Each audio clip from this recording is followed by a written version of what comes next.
Назарбаев зияткерлік мектебі туралы жалпы мәлімет бере кетейін. Конкурстық іріктеу әдіснамасы 2013 жылы Назарбаев зияткерлік мектептері дербес білім беру ұйымының стратегиялық серіктестері мен педагогикалық өлшеулер орталығы және Джонс Хопкинс университетінің дарынды жастар орталығымен бірлесе отырып дайындалады.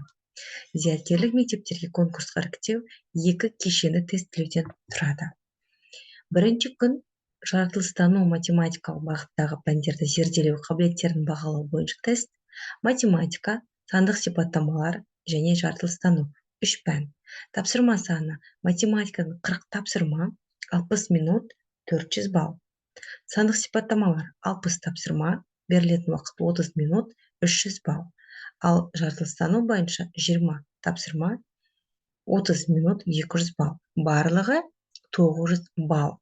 Берілетін уақыт 120 минут. Бұл бірінші күні болатын тест. Екінші күні тілдік тест: қазақ тілі, орыс тілі және ағылшын тілі. Барлығы 60 тапсырма, берілетін уақыт 120 минут, балл 600 балл. Барлығын қосқанда 6 пәннен 1,5 балл, 1500 балл.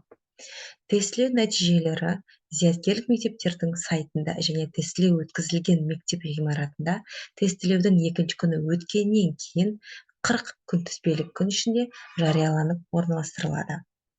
Өркен білім беру гранты тағайындау конкурсына математика бөлімі бойынша мүмкін болған максималды балдың 35%-ын, яғни 140 балл және одан жоғары 40 жинаған сандық сипаттамалар бөлімі бойынша мүмкін болған максималды балдың 40%-ын, 120 балл және одан жоғары жинаған үміткерлер қатысады. Республикалық комиссия шешімі бойынша оқу гранты зияткерлік мектептердегі бөлінген грант шеңберінде оқыту өтіліне сәйкес кешенді тестілеуден барынша жоғары жалпы балл 1500 балл жинаған үміткерлерге беріледі.